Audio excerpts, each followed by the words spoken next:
Conocerán la verdad y la verdad los hará libre. El día de hoy presentan estudios bíblicos a través de la Biblia, un análisis contextualizado, exegético y hermenéutico de la Biblia, desde Génesis hasta Apocalipsis, capítulo por capítulo, versículo por versículo, estudiaremos la Biblia para crecer en el conocimiento de la palabra de Dios. Estos estudios fueron diseñados por el teólogo erudito John Berno Magui y fueron narrados por el pastor Samuel Montoya. Acompáñenos en este interesantísimo recorrido bíblico a través de la Biblia. Los dejo con el Y estudio del entramos día de ahora hoy. al capítulo Amén. 3, y aquí vemos a la iglesia como un misterio. Este es el último capítulo en el cual vemos el lado doctrinal. En el siguiente capítulo vamos a ver el lado práctico de esta epístola. Pero ahora la iglesia es un misterio. En los primeros 4 versículos tenemos la explicación de este misterio. Los versículos 5 al 13 nos dan la definición del misterio. Luego tenemos la segunda oración del apóstol Pablo en los versículos 14 al 21. Una oración por plenitud interior y conocimiento. Quisiéramos decir en los pocos minutos que nos quedan algunas palabras de introducción al capítulo 3. ¿Qué queremos expresar cuando decimos que la iglesia es un misterio? Hay un gran malentendido en cuanto a esto. 2 puntos de vista que están extremadamente opuestos en nuestros días, y estos 2 puntos de vista son en realidad un misterio para mí también. Pero no era la intención del apóstol Pablo que eso resultara en esa clase de misterio. Esa palabra misterio no tiene ningún parecido, digamos de paso, al significado moderno que nosotros le damos a esa palabra. Aquí no se está hablando de una novela de misterio. En su lugar se trata de algo que antes no había sido revelado, pero que ahora sí se ha manifestado. En este caso es la iglesia que no ha sido revelada en el Antiguo Testamento, y es únicamente una revelación en el Nuevo Testamento. Moffat ha traducido esta palabra misterio como secreto divino, y Weymouth usa la palabra verdad. Me gusta la expresión secreto divino. Un secreto divino es algo que Dios no había revelado hasta cierto punto. Ahora Él lo va a revelar. Bueno, ya hemos cubierto este terreno cuando observamos esta misma palabra allá en el capítulo 1 de esta epístola a los Efesios. Dijimos, pues, que había 2 grupos extremadamente opuestos.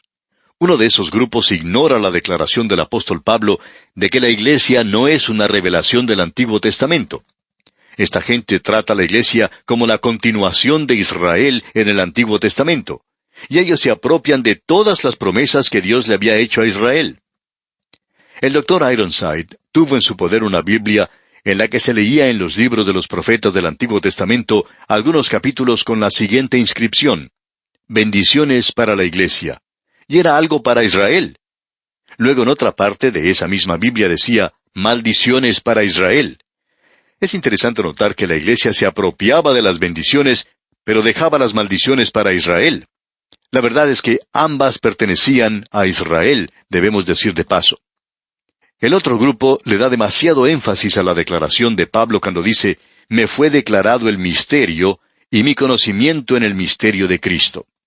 Ellos tratan el misterio como una revelación particular del apóstol Pablo. Y quisiéramos demostrar que eso es inexacto. Como resultado de eso, se ha desarrollado la práctica de cambiar el comienzo de la iglesia a alguna fecha posterior a Pentecostés. En esta escala se había sugerido varias fechas, y cuando una resultaba imposible, pues se adoptaba otra. Así que podemos ver las 2 posiciones extremadamente opuestas. Y nosotros creemos que es algo que es muy maravilloso aquí, y lo veremos Dios mediante en nuestro próximo programa. Será pues, hasta entonces, que el amor de Cristo que excede a todo conocimiento, inunde su vida, ahora y siempre. En este día, amigo oyente, regresamos al capítulo 3 de esta epístola a los Efesios. Habíamos presentado, recordará usted, una introducción en nuestro programa anterior. Lo que aquí tenemos es que la iglesia es un misterio. Ha habido 2 formas de interpretar un misterio. Uno es el de ignorarlo completamente y dirigirse a encontrar la iglesia en el Antiguo Testamento y hablar de la iglesia como que antes era Israel. Cierto profesor bíblico en una oportunidad dijo que la iglesia había comenzado allá en el jardín de Edén. Ahora uno no puede suponer una cosa así, amigo oyente. No puede ir más lejos que el jardín de Edén. Bueno, no está en el Antiguo Testamento. Pablo dice que es un misterio, y lo que quiere decir es que no había sido revelado en el Antiguo Testamento antes. El otro extremo es el de convertirse en un superdispensacionalista. Eso quiere decir que usted tiene varias dispensaciones después del día de Pentecostés. Ahora, en el día de Pentecostés sucedió algo. Y el ir de un lado para otro sobre Pentecostés es, creemos nosotros, algo completamente equivocado. Algo ocurrió en el día de Pentecostés. El Espíritu Santo comenzó a formar el cuerpo de los creyentes. Y eso continuará hasta que Él tome a la iglesia y la quite de este mundo, hasta que seamos sellados con el Espíritu Santo de Dios hasta el día de la redención. Es decir, cuando nosotros seamos quitados de este mundo y presentados a Cristo. Aquí tenemos la explicación del misterio mencionado en los versículos 1 al 4. La definición del misterio se menciona en los versículos 1 al 3. Y luego tenemos la oración por plenitud interior y conocimiento en los versículos 14 hasta el 21. Ese es el bosquejo de esta sección. Y esa es la razón por la cual sugerimos que usted tenga las Escrituras delante suyo, para que pueda seguir la lectura de esto, y de esa manera podrá comprender todo esto mucho mejor. Ahora, Pablo dice aquí en el primer versículo de este capítulo 3 de su epístola a los Efesios: «Por esta causa, yo, Pablo, prisionero de Cristo Jesús por vosotros los gentiles». Y aquí comienza un paréntesis, y este paréntesis sigue hasta el versículo 14. Pablo había enumerado en el capítulo 2 todos los beneficios, los privilegios que recibían los gentiles, ya que antes estaban alejados de la ciudadanía de Israel y ajenos a los pactos de la promesa. Todo eso ahora ha sido rectificado. Por medio de Cristo ahora hemos sido hechos cercanos. Y a causa de todo eso, Pablo va a orar por ellos y comienza diciendo: «Por esta causa, yo, Pablo, prisionero de Cristo por vosotros los gentiles». Y luego puede uno ver la continuación de esto allá en el versículo 14, donde dice: «Por esta causa doblo mis rodillas ante el Padre de nuestro Señor Jesucristo». Todo lo que se dice entre estos dos versículos que hemos mencionado es un paréntesis, y allí es donde él está hablando del misterio en realidad. Antes de llegar a esa oración, él dice en el versículo 2 de este capítulo 3, «Si es que habéis oído de la administración de la gracia de Dios que me fue dada para con vosotros». El comienzo del versículo 2, donde dice «si es que», marca el comienzo del paréntesis, y en el versículo 14 él continuará lo que está diciendo, es decir, allí continúa su oración. Y entre eso él dice: «Vosotros habéis oído de la administración», es decir, de la dispensación. Usted recordará que cuando estábamos estudiando allá el primer capítulo de esta epístola a los Efesios, versículo 10, hablamos de esta palabra dispensación. Él está hablando del plan divino y de los arreglos por los cuales Dios le ha llamado y enviado a los gentiles. Comparado con el de los otros apóstoles, el ministerio de Pablo era diferente y especial. Pablo había dicho a los Gálatas: «Antes, por el contrario, como vieron que me había sido encomendado el evangelio de la incircuncisión, como a Pedro el de la circuncisión». Ahora, el mensaje no era diferente, pero las personas a las cuales el mensaje iba dirigido eran diferentes personas en una categoría diferente. Pablo fue a los gentiles y les dijo a ellos: «Vosotros que en otros tiempos estabais lejos, habéis sido hechos cercanos». Pedro fue con este mensaje a su propio pueblo, a Israel, y él les dijo a ellos: «Y en ningún otro hay salvación, porque no hay otro nombre bajo el cielo dado a los hombres en que podamos ser salvos». Es el mismo evangelio, como podemos apreciar. Pablo le había dicho al carcelero de Filipos, un gentil, le dijo: «Cree en el Señor Jesucristo y serás salvo». O sea que ellos se están dirigiendo ahora a dos grupos diferentes de personas. Ellos son llevados ahora a algo que es completamente nuevo. Esa era una diferente administración de la que tenemos, por ejemplo, en el Antiguo Testamento, o podríamos decir, una dispensación diferente. Pablo había sido un fariseo antes y había vivido por la ley. Él nunca había salido a predicar a los gentiles. Esa era una administración diferente bajo la cual él estaba actuando. Ahora él está bajo una administración completamente diferente y todo esto ha cambiado. Pero el método de salvación de Dios ha sido siempre el mismo, porque antes, bajo la ley, Él no salvaba por medio de cumplir la ley, sino por el sacrificio que ellos traían cuando veían que estaban destituidos de la gloria de Dios. Y ese sacrificio señalaba hacia Cristo, como podemos apreciar. Y bien, ¿de qué va a hablar él ahora? ¿De esta administración? Bueno, él dice que por revelación, esta palabra aquí es apocalipsin, me fue declarado el misterio, o sea, el secreto sagrado. Pablo está diciendo que este misterio fue revelado a él. Ahora, basándose en esto, hay quienes inmediatamente dicen, bien, Pablo fue el único que tenía este misterio. Es decir, ellos acostumbraban a decir esto. No estamos seguros si esas personas continúan diciendo eso o no. No tenemos mucho contacto con esta clase de personas en la actualidad. Pero después de haber estudiado el capítulo 3 de Efesios, bueno, esperamos que tengamos más contacto con estas personas. De seguro que ellos nos van a escribir para corregirnos en cuanto a lo que tenemos que decir aquí. Pero él va a aclarar aquí en este capítulo que esto que ha sido revelado no ha sido solamente revelado a él. Leamos ahora lo que dicen los versículos 5 y 6 de este capítulo 3 de la Epístola a los Efesios. Misterio que en otras generaciones no se dio a conocer a los hijos de los hombres, como ahora es revelado a sus santos apóstoles y profetas por el Espíritu, que los gentiles son coherederos y miembros del mismo cuerpo, y copartícipes de la promesa en Cristo Jesús por medio del Evangelio. Eso era algo que los apóstoles tenían. Así es que Pablo está hablando de sí mismo aquí al comienzo. Él dice que, ya que él les está escribiendo a ellos, y que él ha tenido este misterio con los efesios, dice en los versículos 3 y 4, que por revelación me fue declarado el misterio, como antes lo he escrito brevemente, leyendo lo cual podéis entender cuál sea mi conocimiento en el misterio de Cristo. Es decir que, cuando Pablo dice por revelación, él se está refiriendo a su conversión, cuando el Señor Jesucristo le informó a él que cuando él perseguía a la iglesia, le estaba persiguiendo a Cristo mismo.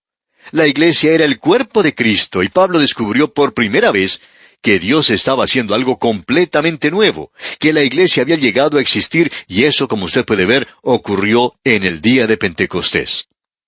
Ahora, el misterio, como hemos dicho antes y continuamos diciendo, no era algo como lo que encontramos en una novela de misterio, ni tampoco era algo misterioso. Era algo que simplemente no se había revelado específicamente en el Antiguo Testamento. Por tanto, era desconocido para los hombres porque esto se podía conocer únicamente por revelación. Pero ahora es revelado en el Nuevo Testamento. Y esta palabra es usada 27 veces en el Nuevo Testamento. Y se refiere a unos 11 misterios diferentes. Pablo parece estar haciendo un contraste con las religiones misteriosas del mundo greco-romano. Y había muchos en aquel día. Había logias secretas en donde se realizaba ritos sádicos, y el que era iniciado era advertido que no debía revelar los secretos del misterio de la religión. Ahora, en contraste con esto, Pablo está diciendo, «Ay de mí, si no anunciar el Evangelio», allá en 1 Corintios 9:16. Y nosotros somos administradores en el día de hoy de los misterios de Dios. Es decir que nosotros tenemos que dar este mensaje.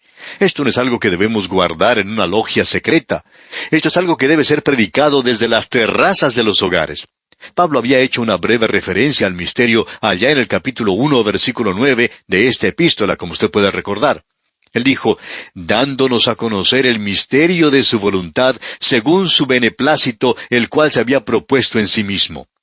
Él lo menciona allí.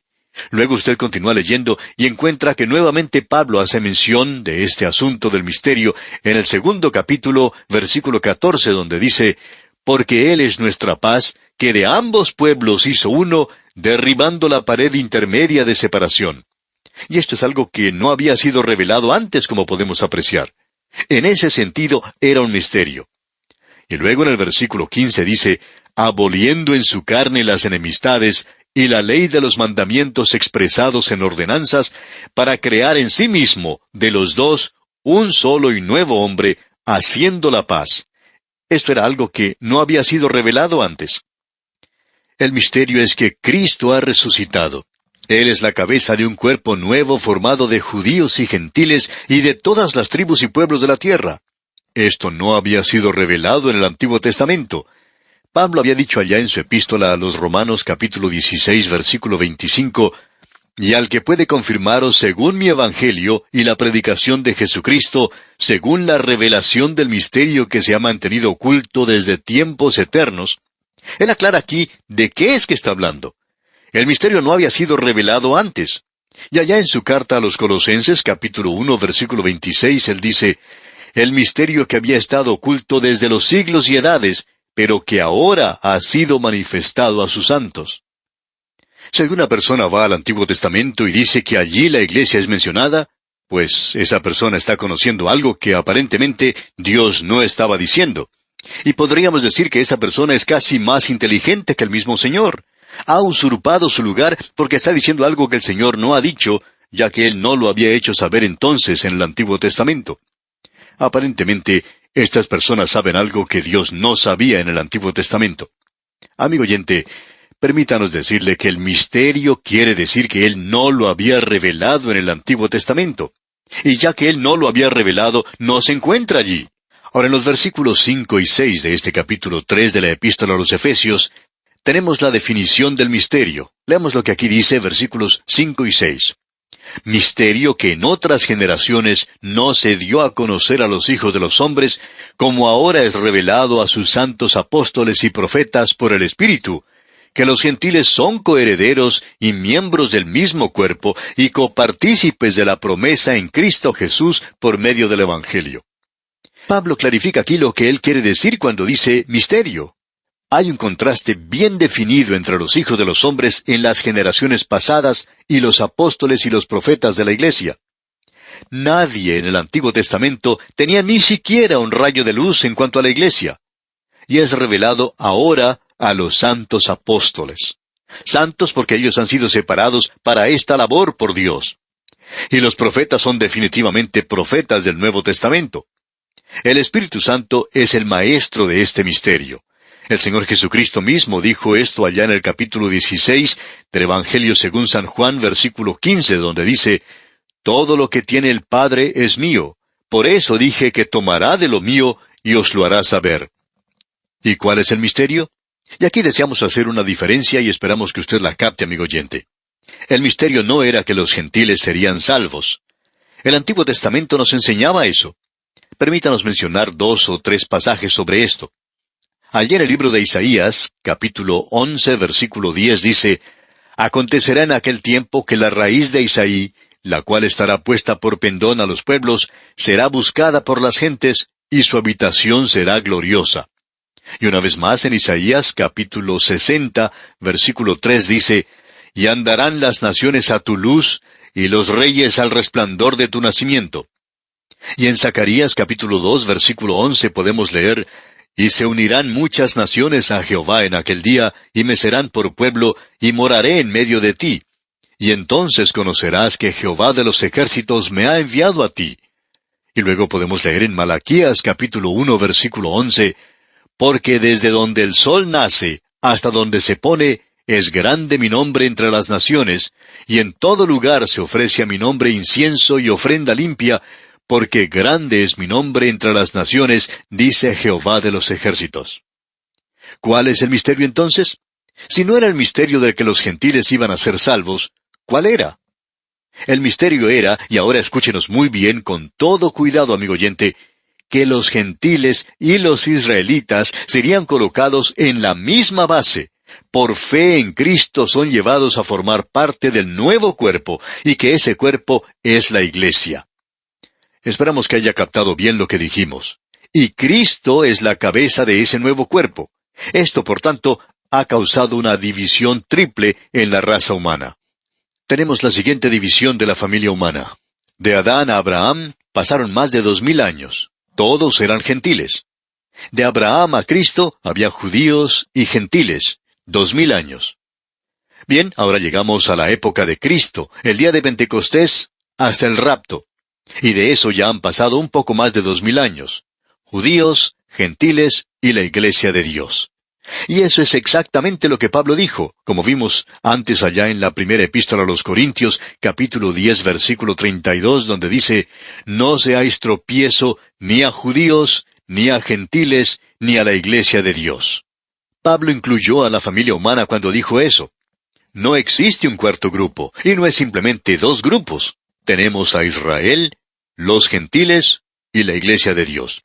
La iglesia no está en el Antiguo Testamento de facto. Creemos que hay tipos de la iglesia en el Antiguo Testamento, pero no es una revelación. Cristo dijo, sobre esta roca edificaré mi iglesia. Y en ese entonces era un tiempo futuro. Usted está en el Nuevo Testamento cuando él dijo eso. La iglesia comenzó en el día de Pentecostés, amigo oyente. El ir más allá del día de Pentecostés hace del cuerpo de Cristo mellizos siameses. Una iglesia judía y una iglesia gentil existiendo lado a lado. Y la iglesia no es mellizos siameses. Comenzó en el día de Pentecostés. Toda judía, sí. Y luego tenemos ese período de transición cuando los gentiles son allegados a la iglesia. La iglesia es un cuerpo formado por judíos y gentiles. Y cuando decimos gentiles, esto incluye a todos los pueblos del mundo. Volviendo ahora al capítulo 3 de la epístola a los Efesios que estamos estudiando, Pablo dice en el versículo 7, del cual, o sea del evangelio que ha mencionado en el versículo anterior, yo fui hecho ministro por el don de la gracia de Dios que me ha sido dado según la operación de su poder.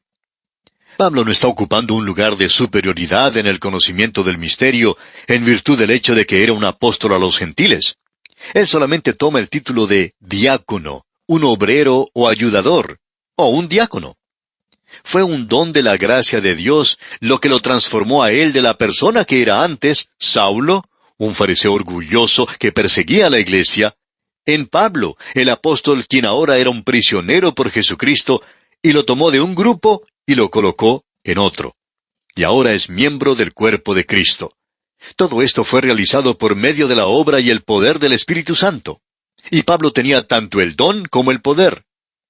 Luego continúa en los versículos 8 y 9 diciendo, a mí, que soy menos que el más pequeño de todos los santos, me fue dada esta gracia de anunciar entre los gentiles el evangelio de las inescrutables riquezas de Cristo, y de aclarar a todos cuál sea la dispensación del misterio escondido desde los siglos en Dios que creó todas las cosas. Nosotros estamos viviendo hoy en la administración o en la dispensación del misterio de la iglesia, el evangelio de la gracia, y que había sido escondido desde los siglos en Dios que creó todas las cosas. ¿Sabe una cosa, amigo oyente? Hay muchas cosas que Dios no nos ha revelado aún. Esa es una de las razones por la cual yo estoy esperando ansioso el ir al cielo, porque estoy seguro que hay algunos oyentes que opinan que yo no sé mucho. Y si usted no lo publica demasiado, permítame decirle que usted tiene razón. Pero por favor no se lo diga a nadie porque hay unos cuantos que creen que sí sé algo. Pero amigo oyente, cuando usted y yo lleguemos al cielo, vamos a ser entonces muy inteligentes. Vamos a comenzar a aprender muchas cosas. Dios no nos ha dicho mucho. Es sorprendente en realidad observar lo poco que Dios nos ha contado. Él nunca le dijo a nadie acerca del minúsculo átomo. Nunca le contó a nadie acerca de los diamantes que estaban sepultados en la tierra. Él guardó todas esas cosas para sí mismo. Él permitió que el hombre encontrara muchas cosas. Hay muchas cosas que el hombre no puede descubrir y que solo pueden ser conocidas por revelación, y la iglesia era un misterio en ese sentido. Pablo dice, del cual yo fui hecho ministro, o diáconos, por el don de la gracia de Dios que me ha sido dado según la operación de su poder, es decir, el poder dunameos. A mí, que soy menos que el más pequeño de todos los santos, me fue dada esta gracia de anunciar entre los gentiles el evangelio de las inescrutables riquezas de Cristo. A mí, el más pequeño de todos los santos. Pablo dice, yo no soy digno de ser llamado un apóstol porque yo perseguía la iglesia de Dios. Él pensaba en lo que había sido y luego en lo que la gracia de Dios había hecho por él. Él dice allá en su primera epístola a Timoteo, capítulo 1, versículos 12 y 13, él dice, doy gracias al que me fortaleció, Cristo Jesús nuestro Señor, porque me tuvo por fiel, poniéndome en el ministerio, habiendo yo sido antes blasfemo, perseguidor e injuriador, mas fui recibido a misericordia, porque lo hice por ignorancia en incredulidad. ¡Qué revolución más poderosa la que ocurrió en la vida de Pablo, amigo oyente! El predicar entre los gentiles las inescrutables riquezas de Cristo. ¡Qué maravilloso! Y aclarar a todos cuál sea la dispensación del misterio. Aquello que había sido escondido en el pasado ahora es revelado. Y en los versículos 10 al 12 de este capítulo 3 de la epístola a los Efesios, continúa Pablo diciendo, para que la multiforme sabiduría de Dios sea ahora dada a conocer por medio de la Iglesia a los principados y potestades en los lugares celestiales, conforme al propósito eterno que hizo en Cristo Jesús nuestro Señor, en quien tenemos seguridad y acceso con confianza por medio de la fe en Él. Aquí se revela otro propósito del misterio. Las inteligencias creadas por Dios están aprendiendo algo de la sabiduría de Dios por medio de la Iglesia. Ellos no solo ven el amor de Dios demostrado y prodigado sobre nosotros, sino que la sabiduría de Dios es revelada a los ángeles. ¡Qué maravilloso es esto, amigo oyente! Por tanto, dice en el versículo 13, «Por lo cual pido que no desmayéis a causa de mis tribulaciones por vosotros, las cuales son vuestra gloria». Debido a los grandes objetivos del misterio que Pablo ha enumerado, él está dispuesto a sufrir la prisión como el apóstol a los gentiles. Él no quería que los efesios se desilusionaran, se desanimaran, porque la encarcelación de Pablo era para su bien y para la gloria de ellos. Él dice allá en su epístola a los Colosenses, capítulo 1, versículo 24, «Ahora me gozo en lo que padezco por vosotros, y cumplo en mi carne lo que falta de las aflicciones de Cristo por su cuerpo, que es la Iglesia». Dios mediante, en nuestro próximo programa, vamos a mirar la segunda gran oración de Pablo que tenemos ante nosotros. ¿Por qué no la lee usted antes de estudiarla? Esto es algo maravilloso. Estamos ciertamente caminando por lugares altos en esta gran epístola a los Efesios. Y para proseguir este recorrido de la carta a los Efesios, contamos con su muy valiosa sintonía en nuestro próximo programa. Hasta entonces, pues, amigo oyente, es nuestra oración que su vida sea llena del conocimiento de nuestro bendito Salvador, Cristo Jesús. Amigo oyente, volvemos hoy al tercer capítulo de esta epístola a los Efesios, donde vemos que la Iglesia es un misterio, y el apóstol Pablo ha tratado con este tema en lo que es en realidad un paréntesis en este capítulo. Usted recordará que luego de leer el versículo 1 de este capítulo 3, fuimos directamente al versículo 14. Allí es donde nos encontramos en el día de hoy. Así es que vamos a unir estos pensamientos nuevamente. Este paréntesis que mencionamos está entre ese versículo 1 y el versículo 14. También hemos notado que eso tiene su énfasis. Ahora, el versículo 14 dice, «Por esta causa doblo mis rodillas ante el Padre de nuestro Señor Jesucristo». El apóstol Pablo está diciendo, «Por esta causa doblo mis rodillas». Y creemos que es lógico hacernos una pregunta aquí. ¿Cuál es esa causa? Bueno, fue por el profundo interés que él tenía en los Efesios, y él quería que ellos entraran en esa gran verdad que se menciona aquí, de esa dispensación, esta nueva administración en la que vivimos, y que experimentaran todas las riquezas de su gracia que se encuentran en Cristo Jesús. Todo eso es la causa a lo cual él hace referencia antes de esa oración. Ahora él dice, «Doblo mis rodillas ante el Padre de nuestro Señor Jesucristo». Y hay varias cosas en este versículo a las cuales quisiéramos dirigir su atención. Cuando estábamos estudiando las oraciones del apóstol Pablo en el primer capítulo de Efesios, mencionamos que él era un hombre de oración.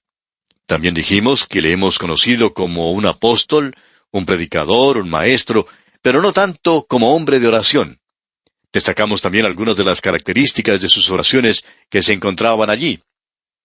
Ahora, en este versículo, tenemos otra característica de las oraciones del apóstol Pablo. Y aquí él indica la posición que toma la oración. Ahora esperamos no aparecer con esto como demasiado meticulosos que pensamos esto, pero aquí lo tenemos en este versículo 14 de este capítulo 3 de la epístola a los Efesios. Dice una vez más, «Doblo mis rodillas ante el Padre de nuestro Señor Jesucristo». No deseamos insistir que en nuestras oraciones públicas, en los servicios del día de hoy, que nos pongamos de rodillas. Sin embargo, pensamos que eso sería muy bueno que nosotros lo hiciéramos, e indica nuestra humillación ante aquel que diera todo por salvarnos. En cierta ocasión se estaba llevando a cabo un servicio en un pequeño pueblo, y el predicador, antes de comenzar su mensaje, le dijo a la congregación, «Inclinemos nuestras cabezas en oración». Bien, esa gente que se encontraba allí hizo mucho más que inclinar sus cabezas. El predicador cerró los ojos y oyó cierto ruido y pensó que todas las personas se habían levantado y habían salido del lugar. Así es que él trató de abrir un poquito los ojos mientras oraba, y cuando pudo observar a su audiencia, lo único que vio eran los bancos vacíos.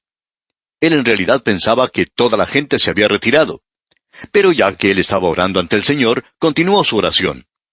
Luego, al decir amén, abrió nuevamente los ojos y pudo apreciar que toda esta gente había estado de rodillas y se pusieron de pie luego. Y por supuesto, este predicador pudo tener allí una magnífica reunión. Ahora no deseamos ser malentendidos en este punto, amigo oyente. No queremos decir que por la sencilla razón de que la gente se puso de rodillas, se tuvo una gran reunión. Pero sí deseamos decir lo siguiente, que pensamos que eso ayudó mucho. Creemos que estamos perdiendo mucho en las iglesias donde reina la formalidad, donde aún existe un rito, y nosotros perdemos algo de nuestra cálida y estrecha relación con el Señor Jesucristo. Sentimos que deberíamos tener más de esa familiaridad en la adoración y más reverencia hacia Dios, especialmente cuando estamos orando. Debemos ocupar nuestros lugares. Nosotros somos sus criaturas. Deberíamos postrarnos delante del Dios Todopoderoso. Pablo dice que así es como él oraba. Y opinamos que esa es la forma en que nosotros deberíamos orar también. Es sorprendente notar cuánto ayuda cuando uno está estudiando la Biblia y se pone a orar, pero inclinándose, poniendo nuestro rostro en el suelo. Creemos que eso es algo muy bueno para el hombre. Pero no vamos a insistir en ese punto. Pero deseamos destacar que esta es la forma en que el apóstol Pablo oraba. Y creemos que este es un ejemplo muy bueno para nosotros en el presente. ¿No se nos dice acaso que nuestro Señor, cuando fue a orar al jardín de Getsemaní, se inclinó sobre su rostro? Amigo oyente, no nos haría mal a muchos de los santos del presente el que nos inclináramos sobre nuestros rostros de vez en cuando. Opinamos que ese sería el lugar apropiado para nosotros, y así podríamos llegar a hacer esta clase de oración. Ahora hay algo más en este versículo que deseamos destacar. Pablo dice, «Doblo mis rodillas ante el Padre de nuestro Señor Jesucristo». Quizá usted opina que somos demasiado quisquillosos al destacar esto, pero creemos que tiene su importancia. Tenemos ante nosotros aquí que Pablo oró a Dios el Padre en el nombre del Señor Jesucristo. Y usted notará que en la primera oración que vimos allá en el capítulo 1 de esta epístola a los Efesios, versículo 17, él dirigió su oración al Dios de nuestro Señor Jesucristo. Podemos darnos cuenta que esta era su fórmula, y creemos que es una fórmula bastante exacta en cuanto a que debemos dirigir todas nuestras oraciones a Dios el Padre en el nombre de nuestro Señor Jesucristo. Ahora ya veo que alguien va a decir, ¿no está usted siendo demasiado quisquilloso en cuanto a estas cosas? Bueno, escuchemos lo que el Señor Jesucristo mismo dijo allá en el Evangelio según San Juan, capítulo 16, versículo 23. Dijo Jesús, «En aquel día no me preguntaréis nada. De cierto os digo, que todo cuanto pidiereis al Padre en mi nombre, os lo dará». Pensamos que los discípulos del Señor Jesucristo, que habían pasado 3 años con Él, se habían convertido en un grupo de niños en muchas maneras. Creemos que a ellos les gustaba pedir y pedir mucho todo el tiempo. Ahora Él les está diciendo, «Yo los estoy dejando y ustedes no me van a pedir nada a mí, pero todo pídanlo al Padre en mi nombre». Ahora, ¿qué es lo que quiere decir con eso? Quiere decir simplemente esto, que cuando usted y yo oramos al Señor Jesucristo, directamente a Él, nos estamos robando a nosotros mismos de un intercesor. Usted se da cuenta que Él es nuestro gran intercesor. Y eso es lo que quiere decir el orar en su nombre. Quiere decir el ir a Dios con una oración que el Señor Jesucristo mismo puede elevar al Padre por usted y por mí. Y eso es lo que quiere decir el orar en su nombre. Creemos que deberíamos tener mucho cuidado en cuanto a nuestra vida de oración. En cierta ocasión, en un servicio especial de predicación, se le pidió a un visitante que comenzara la reunión en oración. El servicio había comenzado muy bien, pero en el momento de orar, este hombre hizo que las cosas se descarrilaran un poco. La música había sido excelente. El pastor había hecho una tarea muy hermosa al presidir el servicio, pero luego ellos le pidieron a este hombre que orara, y él oró como 3 veces seguidas por el predicador invitado. Ahora no era necesario orar 2 veces en la misma oración por la misma cosa. No era necesario repetírselo al Señor. Él lo escucha a uno la primera vez que le pide algo. Pero este hombre repitió por 3ª vez esa misma petición. La gente se decía que él iba a hacer que el Señor volteara su cabeza y mirara para otro lado, porque Él se estaba cansando de escuchar esta oración con tantas repeticiones. Pensamos que no había necesidad de orar de esa manera. Bueno, quizá el hombre que estaba orando había mirado al predicador y quizá no tenía mucha confianza en él, y pensaba que era necesario orar 3 veces por él. Sin embargo, opinamos que esa fue una repetición vana, la misma que utilizan los paganos, y creemos que debemos tener mucho cuidado en cuanto a nuestra vida de oración. Cuando usted y yo vamos a hablar ante un grupo de gente, ¿no es cierto que nos preparamos antes de hacerlo? Todo orador o predicador, antes de elaborar un programa, se prepara convenientemente para él. O sea que siempre nos preparamos cuando vamos a hablar ante otra gente.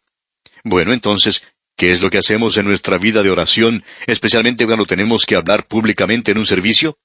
Uno se pone de pie y comienza a hablar de esto y de aquello y viaja de un lado para otro, de una ciudad a otra, en todas partes del mundo. Y luego de hacerse un viaje alrededor del mundo, toda la gente está ya un poco cansada para escuchar la explicación en ese servicio. Lo interesante de notar aquí, amigo oyente, es que Pablo se dirigió directamente a Dios el Padre en el nombre del Señor Jesucristo. Ahora, otra de las características que deseamos destacar de esta oración es que es una oración bastante breve. ¿Había notado usted eso? Y que él también hizo una oración muy breve anteriormente, así como la oración que hizo allá en el capítulo 4 de su epístola a los Filipenses. Y todas las oraciones de Pablo eran breves, y podemos recalcar que eran bastante breves. ¿Ha notado usted que todas las oraciones en la Biblia son oraciones breves? El Señor Jesucristo dijo, y orando, no uséis vanas repeticiones como los gentiles, que piensan que por su palabrería serán oídos. Todas las oraciones que se encuentran en la Biblia son oraciones breves. La gran oración que hizo Moisés por Israel la podemos leer en solo 3 versículos. Y cuando Elías se encontraba en la cumbre del Monte Carmelo, presentando ante Dios esa gran oración, al estar solo con Dios y en contra de los profetas de Baal, solo toma un versículo para hacer esa oración. En una situación tan difícil como esa, pues creemos que por lo menos podría haber usado 2 o 3 versículos. Y luego tenemos también esa gran oración de Nehemías, que ocupó solamente 7 versículos. Y hay muchas otras grandes oraciones en la Biblia, como la oración del Señor Jesús que encontramos allá en el capítulo 17 del Evangelio según San Juan. Esa oración la podemos leer en unos 3 minutos máximo. Eso es todo lo que se demoró el Señor para orar una oración como esa, digamos de paso. En cierta ocasión se le preguntó a los oyentes de un programa radial, ¿cuál era la oración más corta de la Biblia? Y a la persona que contestara correctamente a esta pregunta, se le daría un premio. En la primera semana no se recibió ninguna respuesta. En la segunda semana no se recibió ninguna respuesta correcta. Y en la tercera semana se recibió la respuesta correcta. Y amigo oyente, ¿sabe usted cuál es la oración más corta de la Biblia? Bueno, es la oración que hizo Simón Pedro cuando se estaba hundiendo en el agua. Él dijo, Señor, sálvame. 2 palabras solamente. Ahora, muchas personas escribieron diciendo que no creían que eso era una oración. Era demasiado corta. Esa era una oración, amigo oyente, y fue contestada inmediatamente. Usted se da cuenta que si Simón Pedro hubiera orado una de esas oraciones tan largas que acostumbran a hacer algunas de esas personas, Señor, tú que eres omnipotente, que eres omnisciente, el omnipresente Dios, Simón Pedro estaría tocando el fondo del mar antes de llegar a decir lo que quería decir. Pero, amigo oyente, él fue directamente al grano. Y las oraciones del apóstol Pablo también son oraciones muy breves. Prestemos atención entonces al contenido de esta oración que tenemos aquí en este epístola a los Efesios. Notemos las cosas por las cuales Pablo oraba. En los versículos 14 y 15 de este capítulo 3 que estamos considerando, dice, Por esta causa, doblo mis rodillas ante el Padre de nuestro Señor Jesucristo, de quien toma nombre toda familia en los cielos y en la tierra. De paso, digamos que Dios tiene una familia maravillosa. Hay muchas personas que piensan que los únicos importantes son los propios miembros de su familia. Pero es un poco más amplio que eso. Y también existen aquellos que piensan que su pequeña camarilla en la iglesia es la única a la cual el Señor está escuchando. Y aún existen aquellos que piensan que su iglesia local es la única que puede orar y ser escuchada. Que eso constituye los santos. Y todavía hay otros que opinan que su denominación únicamente es la que vale. Y así tenemos otros que piensan que es solamente la iglesia, aquellos que han sido salvos desde el día de Pentecostés hasta la segunda venida. Amigo oyente, Dios salvó a la gente mucho antes que llegara a existir la iglesia, y Él va a continuar salvando a la gente después que parta la iglesia de aquí. Todos ellos van a pertenecer a la familia de Dios, pero no van a estar en la iglesia. Luego también debemos mencionar que Dios tiene otros miembros en su familia. Sus ángeles son su familia. Y Él ha creado también otras inteligencias. Creemos que cuando Juan los vio, Él dijo, no se pueden contar. Y en aquel tiempo, por supuesto, Él no tenía una de estas ventajas que tenemos en el presente de usar una computadora. Así es que tiene que haber sido un grupo bastante grande. Todos ellos pertenecen a la familia de Dios. Y luego dice aquí en los versículos 15 y 16 de este capítulo 3 de Efesios, de quien toma nombre toda familia en los cielos y en la tierra, para que os dé, conforme a las riquezas de su gloria, el ser fortalecidos con poder en el hombre interior por su espíritu. El propósito de la oración de Pablo era para que ellos fueran fortalecidos con poder en el hombre interior. Nosotros en el presente oramos mucho por el hombre exterior.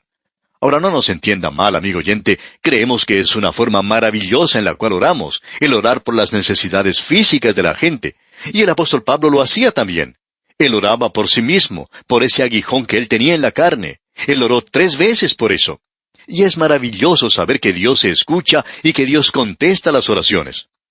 Ahora Pablo está diciendo aquí, y esperamos que usted note esto, que os dé conforme a las riquezas de su gloria. Y una vez más vale la pena destacar el hecho de que Pablo dijo, según y no de sus riquezas. Si él tomara de sus riquezas, sería como lo que mencionamos hace algunos días, de una persona muy rica que acostumbraba pagar a su ayudante simplemente una moneda. Él daba de sus riquezas, pero no según sus riquezas. Si él hubiera dado según sus riquezas, bueno, ese ayudante hubiera salido de allí con sus bolsillos rebosando de dinero. Ahora Dios, Él siempre contesta las oraciones según sus riquezas. Pablo oraba por los filipenses de esa manera, que Dios pues suplirá todo lo que os falta conforme a sus riquezas en gloria en Cristo Jesús. La petición de Pablo aquí es que los creyentes puedan ser fortalecidos con poder en el hombre interior por su espíritu. Usted se da cuenta, amigo oyente, que la naturaleza espiritual del creyente necesita oración tanto como la naturaleza física. ¿Cuántas veces en el presente nos olvidamos de lo espiritual al prestar más atención a lo físico? El apóstol Pablo está orando por el hombre interior, porque él se da cuenta que el hombre exterior está desapareciendo. Ahora, en la segunda petición que tenemos aquí, él pide lo siguiente. Leamos el versículo 17 de este capítulo 3. Para que habite Cristo por la fe en vuestros corazones, a fin de que, arraigados y cimentados en amor, Pablo está pidiendo que Cristo habite en sus corazones. Esto es el pensar los pensamientos del Señor, de Él. Vosotros en mí y yo en vosotros. Y Pablo podía explicar, Cristo vive en mí. En Cristo es la palabra más importante de esta epístola. Lo maravilloso de esto es que nosotros estamos en Cristo. Esa es nuestra posición. Y que Cristo está en nosotros. Esa es nuestra posesión. Y ese es el lado práctico aquí, ya que Pablo podía decir en su segunda carta a los Corintios, capítulo 13, versículo 5, examinaos a vosotros mismos si estáis en la fe. Probaos a vosotros mismos. ¿O no os conocéis a vosotros mismos que Jesucristo está en vosotros, a menos que estéis reprobados? Cristo no ha venido a visitarnos de una manera temporal. Él ha venido a radicarse permanentemente por el Espíritu Santo para vivir en nuestras vidas. Él dijo allá en el Evangelio según San Juan, capítulo 15, versículo 5, Yo soy la vid, vosotros los pámpanos. El que permanece en mí y yo en él, éste lleva mucho fruto, porque separados de mí, nada podéis hacer. Bien, la tercera petición que tenemos aquí es el conocimiento del amor de Cristo para que fueran arraigados y cimentados en amor.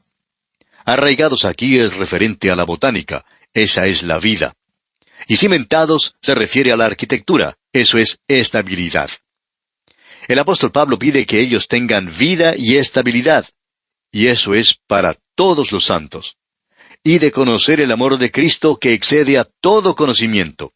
Y si esto excede a todo conocimiento, entonces nosotros no podemos comprenderlo. Pero sigue diciendo aquí, para que seáis llenos de toda la plenitud de Dios. Y volviendo al versículo 18, un poco antes podemos leer, seáis plenamente capaces de comprender con todos los santos cuál sea la anchura, la longitud, la profundidad y la altura. Bien, la anchura se refiere a los brazos de Cristo que pueden alcanzar a todos alrededor del mundo. Yo soy la puerta, el que por mí entrare será salvo, dijo Jesús. La longitud de esto comienza con el Cordero que fue sacrificado antes de la fundación del mundo y continúa hacia el trono ante el cual está el Cordero que ha sido sacrificado. Luego tenemos la profundidad, y esto va hasta la muerte en la cruz. Y estando en la condición de hombre, se humilló a sí mismo, haciéndose obediente hasta la muerte y muerte de cruz, nos dice Pablo en Filipenses 2:8. Y la culminación de esto llega al mismo trono, el cual, siendo en forma de Dios, no estimó el ser igual a Dios como cosa a que aferrarse. Y sólo el Espíritu Santo puede guiar al creyente a esta vasta experiencia del amor de Cristo.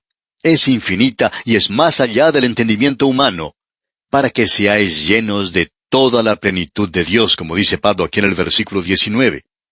Luego dicen los versículos 20 y 21 de este capítulo 3 de su epístola a los Efesios, que estamos estudiando, dice, y a aquel que es poderoso para hacer todas las cosas mucho más abundantemente de lo que pedimos o entendemos, según el poder que actúa en nosotros, a Él sea gloria en la Iglesia, en Cristo Jesús, por todas las edades, por los siglos de los siglos.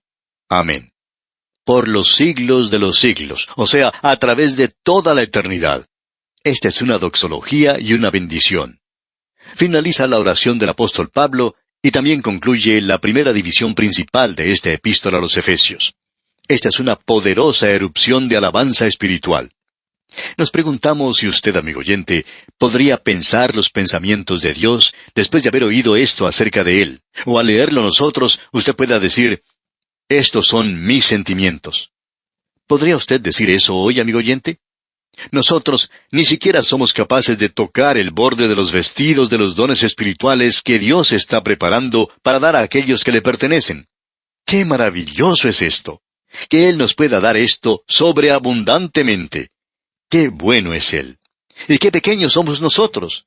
No podemos contener todas sus bendiciones. Y aquí vamos a detenernos por hoy, amigo oyente. Dios mediante, en nuestro próximo programa, comenzaremos a estudiar el capítulo 4 de esta epístola a los Efesios. Es una nueva sección que trata sobre la conducta de la Iglesia y es muy importante, a la vez que interesante. Así es que esperamos que usted nos ha de acompañar durante el estudio de esta sección. Mientras tanto, le sugerimos que usted lea este capítulo 4 de la epístola a los Efesios y se familiarice con lo que el apóstol Pablo expone aquí, y estar así mejor preparado e informado para nuestro próximo estudio. Será pues, hasta nuestro próximo programa, amigo oyente, le recordamos que nuestra ciudadanía está en los cielos, de donde también esperamos a nuestro Salvador, el Señor Jesucristo. Hasta pronto, y que el Señor le bendiga.